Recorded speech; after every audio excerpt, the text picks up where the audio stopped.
కాలభైరవోపాసనం చేసినా వాళ్ళు రక్షింపబడతారు అంటుంది శాస్త్రం.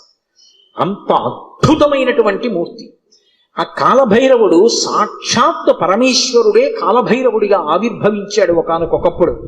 కాలభైరవావతారంలో ఆయన లోకానికి కొన్ని మర్యాదలు నేర్పాడు. అందుకే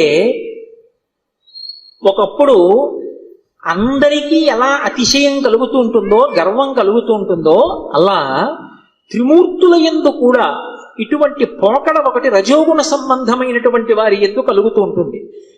సృష్టికర్త అయినటువంటి చతుర్ముఖ బ్రహ్మగారు సహజంగా రజోగుణ తత్వంతో ఉంటాడు, అందుకే ఎరుపు రంగుతో ఉంటాడు. ఆయనకి ఒకప్పుడు ఎందుకో ఒక భావన కలిగింది, ఆయనకి 5 తలలు ఉండేవి.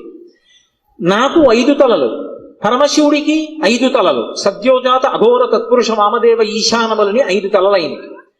నాకు 5 తలలు, నాకంటే బ్రహ్మగారికి 5 తలలు, నాకు శంకరుడికి